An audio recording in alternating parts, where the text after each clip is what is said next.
یہ ایک حقیقت ہے کہ انسان کا پورا وجود، اس کا ایک ایک باڈی سیل، ایک ایک عضو، چونکہ اللہ تعالی کی ذات نے عطا فرمایا اور اس وجود کا صحیح استعمال پرامن طریقے سے تبھی ممکن ہے کہ جب اس بنانے والی ذات کے ساتھ تعلق ہو اور اس کے بتائے ہوئے طریقے کے مطابق اس کو استعمال کیا جائے، اور جب اس سے روگردانی کی جاتی ہے تو اس میں بہت ساری خرابیاں پیدا ہوتی ہیں۔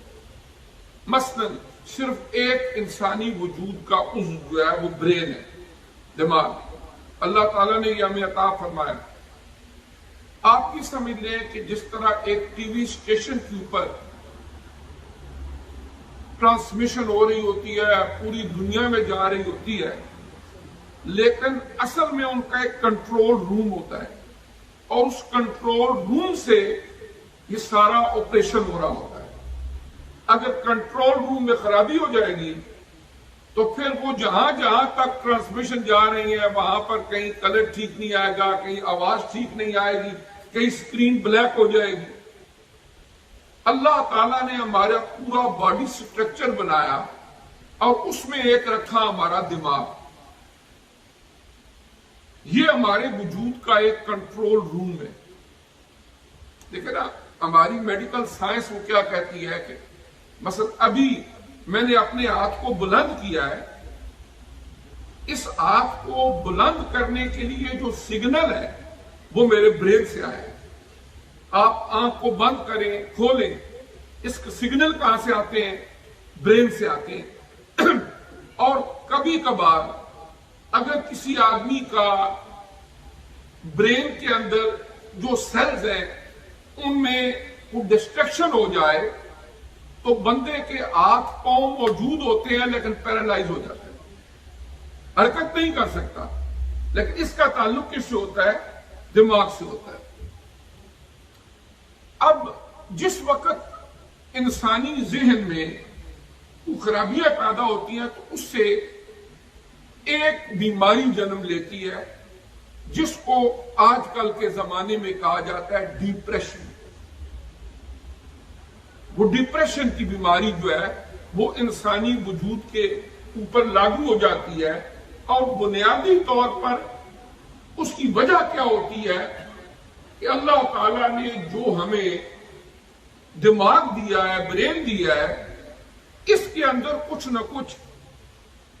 کام کرنے میں خرابی پیدا ہو جاتی ہے۔ اس میں کیا ہوتا ہے کہ بسا اوقات کچھ شیطانی وسوسے ہوتے ہیں، یہ بھی اس میں رکاوٹ بنتے ہیں۔ اور پھر قرآن پاک نے اس پریشانی کو حزن سے تعبیر کی ہے۔ حزن، بہت ساری قرآن کی آیات ہیں کہ جن کے اندر اللہ تعالیٰ نے فرمایا، مثال کے طور پر الا ان اولیاء اللہ لا خوف علیہم ولا هم یحزنون، آگاہ ہو جاؤ کہ اللہ کے جو ولی ہیں، الا ان اولیاء اللہ لا خوف علیہم، نہ ان پر کوئی خوف طاری ہوتا ہے اور نہ حزن ہوتا ہے۔ اور یہی حزن جو ہے، یہی پریشانیاں جو ہوتی ہیں اندر کی، اس کو عربی میں حزن کہتے ہیں، انگلش میں اس کو آپ کسی طرح بھی تعبیر کر لیتے ہیں۔ جو اینگزائٹیز ہوتی ہیں، جو ڈپریشن ہوتا ہے، اس کو کسی بھی لفظ سے آپ تعبیر کر لیتے ہیں کہ وہ بعض اوقات یہ ہوتا ہے کہ آدمی کو کوئی نہ کوئی ایسی پریشانی لاحق ہو جاتی ہے، ذہنی طور پر افسردہ ہو جاتا ہے، اندر اندر سے پریشان ہونے لگ جاتا ہے، اور پھر اینڈ ریزلٹ اس کا کیا ہوتا ہے؟ پہلے تو وہ اس سے مقابلہ کرتا رہتا ہے، اینڈ ریزلٹ اس کا کیا ہوتا ہے؟ سوسائڈ، لوگ خودکشی کر لیتے ہیں۔ جب وہ اس ڈپریشن سے لڑ کے تنگ آ جاتے ہیں تو تو پھر آخری حل یہ ہوتا ہے کہ اب مجھے یہ زندگی نہیں چاہیے، کوئی نہ کوئی طریقہ اختیار کر کے۔ اب بہت سارے ملکوں کے اندر ایسا ہوا ہے کہ انہوں نے خودکشی کو قانونی لحاظ سے جائز قرار دے دیا ہے کہ جی کو بندہ مرنا چاہتا ہے وہ مر جائے، ان میں ایک سوئٹزرلینڈ ہے، دیگر ممالک ہے۔ اب اسلامک پوائنٹ آف ویو سے ہم نے یہ دیکھنا ہے کہ یہ جو ڈپریشن کی بیماری ہے، ہمارا قرآن ہمیں کیا سکھاتا ہے؟ پہلی بات یہ ہے کہ یہ ایک انسانی باڈی کے اندر ہیومن فیکٹر ہے۔ انسان کو دنیا کے اندر پریشانیاں لاحق ہوتی ہیں۔ مثال کے طور پر ایک آدمی ہے، اس کا کوئی قریب ترین عزیز فوت ہو جاتا ہے، یا کسی بندے کو کوئی بیماری لگ جاتی ہے، اس کا علاج نہیں ہوتا، کاروبار کرتا ہے اس کے اندر نقصان ہو جاتا ہے، یا کوئی فیملی کے اندر ایسی پرابلمز ہو جاتی ہے کہ جس کی وجہ سے اس کو پریشانیاں لاحق ہو جاتی ہیں۔ یہ ایک عام ہیومن فیکٹر ہے، اور جو بندہ اس زمین پر آیا ہے اور اس نے اپنی زندگی گزارنی ہے، اس کو پہلے نمبر پر اپنے ذہن میں یہ بات ضرور رکھنی چاہیے کہ یہاں زندہ رہتے ہوئے مجھے پالا پڑے گا انسانوں سے، اور ان انسانوں کے ذریعے مجھے کوئی نہ کوئی دکھ بھی پہنچے گا، سکھ بھی پہنچے گا، اور پھر اللہ کی جو نظام قدرت ہے اس میں کوئی رکاوٹ میں نہیں ڈال سکتا۔ جس وقت میرا سب سے قریبی عزیز دنیا سے چلا جائے میں بے بس ہوں، میرا کوئی نقصان ہو جائے بعض اوقات کوشش کے باوجود بھی کہ نہ ہو، میں بے بس ہوں۔ اب یہ تو زندگی کے اندر سلسلے چلتے رہتے ہیں۔ اللہ تعالیٰ کے نبیوں کی زندگی میں بھی یہ واقعات پیش ہوئے، حضور علیہ السلام کے صحابہ اکرام اور آل بیت کی زندگیوں کے اندر بھی یہ واقعات آئے، اللہ تعالیٰ کے بڑے اولو العزم اولیاء اللہ کی زندگیوں میں بھی یہ واقعات آئے، لیکن اینڈ ریزلٹ اس کا خودکشی ہی نہیں ہوتا، بلکہ قرآن پاک نے ایسے واقعات کو بیان کیا اور پھر ہمیں ان سے نبردازماں ہونے کا طریقہ کار بھی سکھایا۔ پہلی بات تو یہ ہے کہ ایک بات عقیدے کے طور پر ہم طے کر لیں کہ جو کچھ بھی دنیا کی زندگی کے اندر کوئی تکلیف، کوئی پریشانی آ جاتی ہے، قرآن کیا فرماتا ہے؟ وَمَا أَصَابَكُم مِّن مُّصِيبَةٍ فَبِمَا كَسَبَتْ أَيْدِيكُمْ، فرمایا وَيَعْفُو عَن كَثِيرٍ، کہ جتنی بھی مصیبتیں انسانوں پر آتی ہیں، اور کبھی ایسا ہوتا ہے کہ وہ انسان کے اپنے ہاتھوں کی کمائی ہوتی ہے، مثلا جو انسان کو ان مصیبتوں تکلیفوں میں صبر اور حوصلہ دینے والی چیز ہے، وہ یہ ہے کہ اللہ تعالیٰ کی ذات پر پختہ عقیدہ۔ اگر وہ نہیں ہوگا اس کی زبان سے ہر کوئی شکایت نکلیں گے، وہ پریشانیوں کا شکار ہوگا۔ اب جب یہ کیفیت پیدا ہوتی ہے تو جو ماہرین نفسیات ہوتے ہیں وہ سائیکو تھراپی کرتے ہیں، یا ایسی ادویات جو انسان کو تھوڑی ذہن کو سکون دیتی ہے وہ ٹیمپریریلی، اور پھر اس کے بعد کونسلنگ کرتے ہیں، اور وہ اچھی چیز ہے۔ کوئی بندہ پریشان ہے، کم از کم کوئی اس کے دکھ کو سننے والا ہو، کوئی محبت کے ساتھ اس سے بات کرنے والا ہو، اس کو کوئی نہ کوئی تسلی دینے والا ہو، اس سے بھی تکلیف میں کچھ نہ کچھ آسودگی مل جاتی ہے، لیکن یہ اس کا پرماننٹ حل نہیں ہے، اس کا پرماننٹ حل نہیں ہے۔ البتہ عارضی طور پر کچھ نہ کچھ گولیوں سے بھی سکون مل جاتا ہے، اور کچھ نہ کچھ جو کونسلنگ ہوتی ہے اس سے بھی سکون جو ہے وہ مل جاتا ہے۔ اب اس کے لیے کیا ہے کہ اللہ تعالیٰ نے ہمارے وجود کو جب بنایا تو اس وجود کے استعمال کے لیے باضابطہ طور پر ایک ایسا طریقہ کار وضع کیا کہ جو انسانی عقل سے بھی ماورا ہے۔ جتنے انسانوں کی ارواح بنائی، ازل سے ہی ان میں سے کچھ کو چن لیا کہ یہ میرے نبی اور رسول ہوں، عالمی ارواح میں ہی ان کا انتخاب کر لیا۔ اب ان کے اندر معصوم عن الخطا انہیں بنا کے ایک ایسا جذبہ اور صلاحیت پیدا کی کہ اللہ کی بارگاہ سے نوری وحی کے علم کو اپنے قلوب پر نازل ہونے والے اس علم کو وصول بھی کر سکتے ہیں، ریسیو بھی کر سکتے ہیں، اور پھر بشری تقاضوں کی وجہ سے وہ اس علم کو آگے پہنچا بھی سکتے ہیں انسانوں تک، انسانوں کو آگے دے بھی سکتے ہیں، پہنچا بھی سکتے ہیں، اور ان کے ساتھ جو ہے وہ اس طرح کا تعلق رکھ کے کہ وہ ان علوم کو اپنائیں اور پھر انسانوں کو سکون میں۔ اب ایک بات یہ کہ آج کی دنیا جو ہے وہ خاصی چونکہ ایتھیسٹ ہو چکے ہیں، مذہب کو نہیں مانتے، اور ایسی اگر بات کی جائے تو وہ کہتے ہیں یہ تو ایک ہیومن فیکٹر ہے، اس میں مذہب کا کیا دخل ہے؟ تو میں عرض کروں گا کہ مذہب کا اور انسان کا چولی دامن کا ساتھ۔ سب سے پہلے انسان اللہ نے مادی وجود میں کون بنائے، اور وہ کون تھے؟ حضرت سیدنا آدم علیہ السلام۔ اور وہ کون تھے؟ وہ اللہ تبارک و تعالیٰ کے پیارے نبی تھے۔ اللہ نے انہیں ایک مذہب، ایک دین، ایک ریلیجن دے کے بھیجا۔ وہ زمین پر آئے، اللہ نے ان کو پہلا انسان تو بنایا ہی تھا، اب پہلا نبی بھی بنا دیا، اور ان کے اوپر اللہ تعالیٰ نے وحی کی۔ اب جب پہلے انسان دنیا میں پیدا ہونے والے آدم علیہ السلام مادی وجود میں، اگر وہ اللہ تبارک و تعالیٰ کی مہربانی سے اللہ کے نبی بھی ہیں، تو پھر دنیا میں پیدا ہونے والا آج کا، کل کا، پرسوں کا کوئی انسان اگر یہ دعویٰ کرے کہ میرے ساتھ مذہب کا کوئی تعلق نہیں تو وہ حقیقت سے ناواقف ہے۔ اس لیے کہ یا تو وہ انکار کر دے کہ میں آدم علیہ السلام کی اولاد میں سے نہیں، میں کسی بندر کی اولاد سے ہوں، کسی جانور کی اولاد سے ہوں جن میں کوئی نبی نہیں تھا۔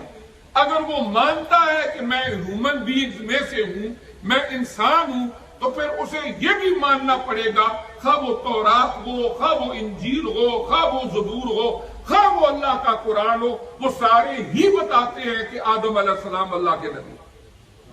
اس میں صرف اسلام کا خاصہ نہیں ہے،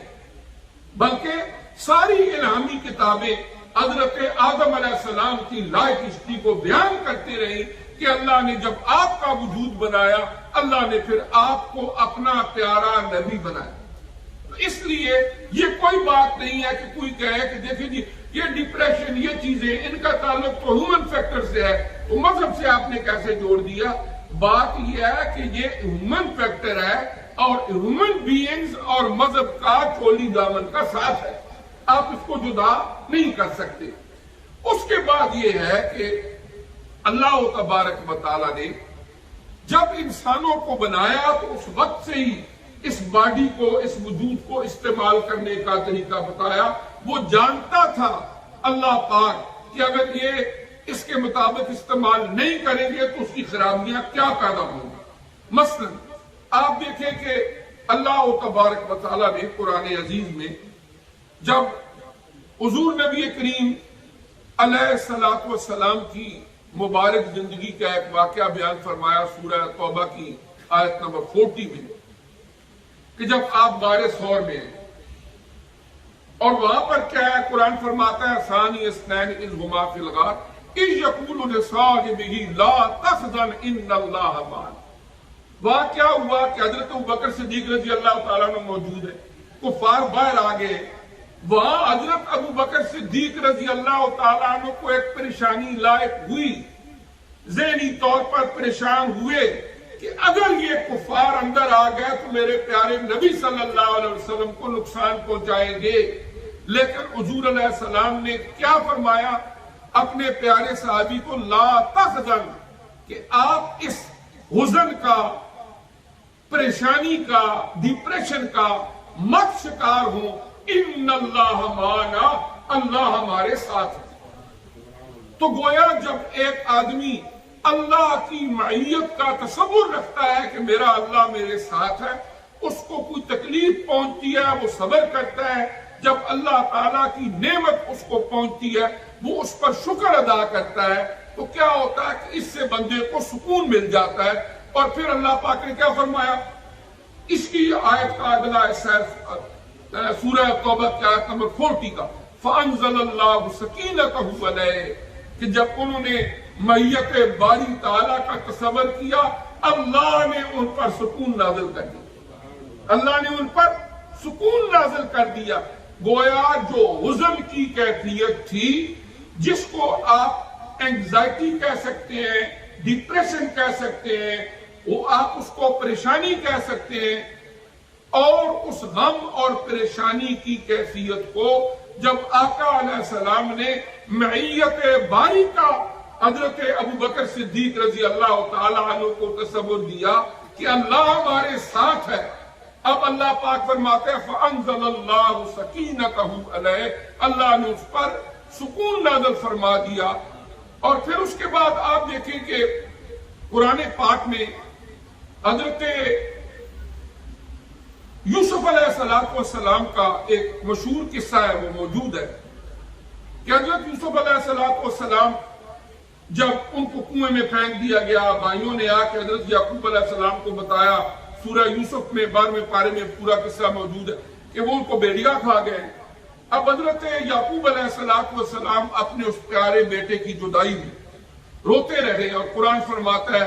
کہ وَابْيَضَّتْ عَيْنَاهُ مِنَ الْحُزْنِ، اس پریشانی کی رو رو کے آنکھیں سفید ہو گئی۔ اللہ کے نبی کو بھی یہ پریشانی ضرور لائے کوئی اپنی بیٹے کی جدائی کی، لیکن اللہ پاک نے کیا فرمایا سورہ یوسف کے اندر آیت نمبر 86 میں فرمایا کہ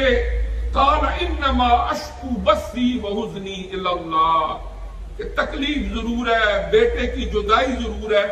لیکن میں اپنے اس بیٹے کے لیے جو کچھ بھی ہے شکایت بھی کروں گا،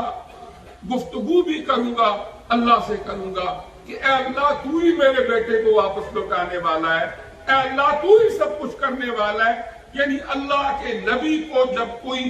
یہ پریشانی بیٹے کی جدائی کی لاحق ہوئی تو وہ انہوں نے کیا کیا، متوجہ اللہ، انما اشکو بثی وحزنی اللہ، کہ میں اپنی اس پریشانی کو اللہ سے شیئر کروں گا، اے اللہ میری پریشانی کو دور کر۔ اور پھر اللہ نے بیٹے کو واپس لوٹایا، اپنے باپ سے ملایا۔ اسی طرح حضرت سیدہ مریم علیہ السلام کا ایک بڑا مشہور واقعہ ہے کہ جس وقت حضرت سیدہ مریم علیہ السلام آبادی سے باہر چلیں گی اللہ کے حکم سے، حضرت جبریل علیہ السلام نے جب پھونک ماری، پریگننٹ ہوئی، وہاں بیٹا پیدا ہو گیا، اب پریشانی ہوئی، وہ کہتے ہیں یا اللہ مجھے موت دے دے، میں کیا کروں گی، اگر میں یہاں واپس کمیونٹی میں جائیں گی وہ تو پہلے ہی نہیں چھوڑتے، وہ تو میرے اوپر الزام لگائیں گے کہ تیری شادی نہیں ہوئی، بچہ کہاں سے آ گیا۔ حزن لائق ہوا، اس کو بھی قرآن پاک نے کیا فرمایا کہ انہیں حزن لائق ہوا۔ فَنَادَاهَا مِن تَحْتِهَا أَلَّا تَحْزَنِي، پھر اللہ کی طرف سے ان پر الہام ہوا کہ اے میری بندی لا تحزنی، اس غم اور پریشانی کا شکار مت ہو، قد جعل ربک تحتک سریا، اگر اللہ نے تمہارے پاؤں کے نیچے پانی جاری کر دیا ہے، یہ پیو۔ اور اللہ تعالیٰ نے جو ان کی پریشانی تھی ان کو دور کر دیا، اور اس طرح وہ بھی متوجہ اللہ ہوئی، اللہ نے ان کے حزن کو دور کر دیا۔ اسی طرح قرآن پاک میں اللہ پاک نے ارشاد فرمایا ان الذین قالوا ربنا اللہ ثم استقاموا تتنزل علیہم الملائکہ، کہ وہ لوگ جو یہ کہتے ہیں کہ اللہ ہمارا رب ہے، پھر استقامت کے ساتھ ڈٹ جاتے ہیں، اللہ ان پر فرشتے نازل فرماتا ہے اللہ تخافوا، کہ مت پریشانیوں کا شکار ہو، ولا تحزنوا، اور حزن اور ڈپریشن کا بھی شکار مت ہو، وَأَبْشِرُوا بِالْجَنَّةِ الَّتِي كُنْتُمْ تُوعَدُونَ، پھر انہیں اللہ پاک بشارت دیتے اس جنت کی جس کی طرف لوٹ کے انہوں نے جانا ہے۔ تو عرض کرنے کا مقصد یہ ہے کہ دنیا کی زندگی کے اندر یہ چھوٹی موٹی جو تکلیفیں اور پریشانیاں ہوتی ہیں یہ اللہ کے نبیوں کی زندگیوں میں بھی آتی رہی ہیں، جس پر قرآن کی چند ایک آیات میں نے عرض کی ہے۔ اس لیے کوئی بندہ یہ سوچ کے بیٹھ جائے کہ دنیا میرے لیے پھولوں کی سیج ہوگی، یہاں پر مجھے صرف سکھ ہی سکھ ہوگا، کبھی کوئی تکلیف نہیں پہنچے گی۔ بعض اوقات فیملی کے قریب ترین لوگوں سے انسان کو دکھ پہنچ جاتے ہیں، کوئی لفظ کسی کی زبان سے ایسا نکل جاتا ہے جو تیر کی طرح دل میں چپ جاتا ہے، بعض اوقات کاروبار کے اندر نقصان ہو جاتا ہے، اور پھر ہم دیکھتے ہیں ہم میں سے کون ہے جس کا کوئی قریبی عزیز فوت نہیں ہوا۔ کسی نے باپ کا جنازہ اٹھایا ہوا ہے، کسی نے ماں کا اٹھایا ہوا ہے، کسی نے اولاد کا اٹھایا ہوا ہے، کسی نے قریب ترین عزیزوں کو جنازے اٹھائے ہوئے ہیں، کیا ہمیں وہ دکھ نہیں پہنچے؟ کوئی نہیں، آپ نے بہت سارے ایسے ہیں۔ لیکن کیا اس کا مطلب یہ ہے کہ ایک مسلمان بندہ وہ اس دکھ اور پریشانی کی وجہ سے خودکشی کر لے؟ نو وے، نو۔ اللہ تعالیٰ نے کیا بتایا؟ بخاری شریف کی ایک روایت ہے، حضور علیہ السلام کے پیارے بیٹے جن کا نام تھا ابراہیم، حضرت سیدہ ماریہ قبطیہ رضی اللہ تعالیٰ عنہ کے پتن پاک سے پیدا ہوئے۔ بخاری شریف کے کتاب الجنائز میں یہ حدیث موجود ہے۔ وہ بہت چھوٹے تھے، حضور علیہ السلام نے انہیں ہاتھوں پہ اٹھایا ہوا تھا، دعا فرما رہے تھے، لیکن اللہ کو یہی منظور تھا، اور حضور علیہ السلام کے آنکھوں میں ان کی روح پرواز کر گئی۔ آپ کی آنکھوں میں آنسو آ گئے، رونے لگے۔ حضرت عبد الرحمن بن عوف رضی اللہ تعالیٰ عنہ پاس بیٹھے تھے، انہوں نے عرض کی، یا رسول اللہ صلی اللہ علیہ وسلم، آپ بھی اس قدر کیفیت میں آ گئے ہیں کہ رونے لگ گئے؟ فرمایا کہ اے ابراہیم، تیری جدائی نے ہمیں بہت دکھ دیا ہے، لیکن ہماری زبان سے کوئی شکایت کا حرف نہیں نکلے۔ آنکھوں سے آنسو آنا، پریشان ہونا کسی کی جدائی پر، یہ انسانی فطرت کا تقاضا ہے۔ کوئی پتھر دل ہی ہوگا جس کی آنکھوں میں آنسو نہ آئے، یہ کوئی خلاف اسلام، خلاف شریعت نہیں ہے۔ لیکن بندے کا دل جو ہے وہ اس قدر اللہ سے لگا ہوا ہو کہ وہ اس کی قضا پر راضی ہو، اس کی رضا پر راضی ہو، پھر وہ تکلیف، وہ پریشانی محسوس ضرور ہوتی ہے، لیکن اللہ تعالیٰ ایک ایسا سکینہ، ایک ایسا صبر، ایک ایسی کیفیت عطا فرما دیتے ہیں کہ انسان اس پریشانی کے باوجود بھی اپنے آپ کو مطمئن پالا۔ تو یہ اللہ تعالیٰ کی ایک بہت بڑی نعمت ہے۔ اور اولیاء کرام کو اللہ پاک نے جو حزن سے اور خوف سے پاک قرار دیا کہ الا ان اولیاء اللہ لا خوف علیہم ولا هم یحزنون، کہ جو اللہ تعالیٰ کے ولی ہیں ان پر خوف نہیں ہوتا، ان کو حزن بھی نہیں ہوتا۔ اس کی ایک بڑی وجہ یہ ہے کہ جب ہم لائف ہسٹری پڑھتے ہیں، کوئی بھی اللہ کے نیک بندے ہوں، ان کے لیے چند ایک چیزیں جو انہوں نے اختیار کی وہ قدر مشترک ہے۔ کوئی بندہ سرزمین عرب کا رہنے والا ہوگا، عجم کا رہنے والا ہوگا، ہو سکتا ہے کوئی اللہ کا بندہ کسی اور جزیرے کے اندر، کسی اور کانٹیننٹ کے اندر رہ رہا ہو، لیکن جو اللہ تعالیٰ کے اولیاء اللہ کے اوپر کتابیں لکھی گئیں، اخبار الاخیار حضرت شیخ عبدالحق محدث دہلوی رحمۃ اللہ فارسی میں لکھی، جو اپنے زمانے تک آنے والے وہ بہت سارے اولیاء کے احوال کو اکٹھا کیا ہے۔ اس کے علاوہ بہت ساری کتابیں لکھی گئی، ان کے اندر جو ایک کمبائن مشن ان اللہ کے بندوں کا ہمیں ملتا ہے، نمبر ایک، کثرت کے ساتھ اللہ کو یاد کیا کرتے ہیں۔ نمبر دو، علامہ اقبال رحمۃ اللہ نے فرمایا، عطار ہو، رومی ہو، رازی ہو، غزالی ہو، کچھ ہاتھ نہیں آتا بے آہ سحر گالی۔ وہ تہجد کی نماز پڑھنے والے۔ اور پھر دنیا کا کوئی بھی دور ہو، جب ایک بندہ اپنے آپ کو اللہ تعالیٰ کی ذات کے ساتھ دل سے کنیکٹ کر لیتا ہے، اپنا لنک اللہ سے جوڑ لیتا ہے، تو پھر دنیا کی زندگی گزارنا بھی آدمی کے لیے آسان ہو جاتا ہے، اور آخرت بھی اللہ پاک اس کے لیے آسان کر دیتے ہیں۔ اور اللہ سے دوری، اللہ کے دین سے دوری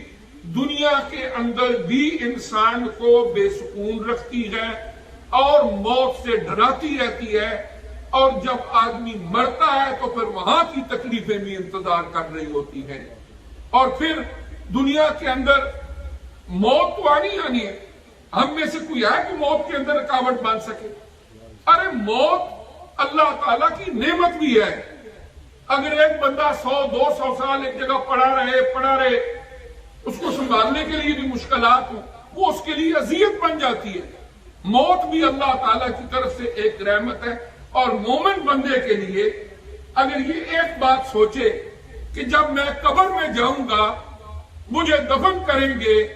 اور پہلی زیارت میری آقا انعامدار محمد رسول اللہ کی، یہ موت کو بھی پیار دے دیتی ہے،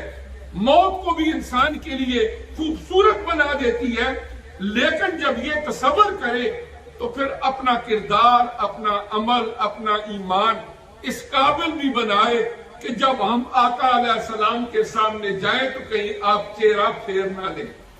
ہمارے کرتوت ایسے نہ ہو کہ آپ چہرہ پھیر لیں، اپنے اوپر غور کریں۔ اور پھر صوفیاء کرام کا جو طریقہ کار مراقبہ کا ہے، یہ بھی انسان کو سکون دیتا ہے۔ اور جب کوئی آدمی اللہ کے نیک بندوں کے ساتھ مل کے ان کے بتائے ہوئے طریقے کے مطابق جہاں ذکر اذکار کرتا ہے، وہاں پر میڈیٹیشن کرتا ہے، مراقبہ کرتا ہے، تو یہ انسان کے باڈی کو ریلیکس کرتا ہے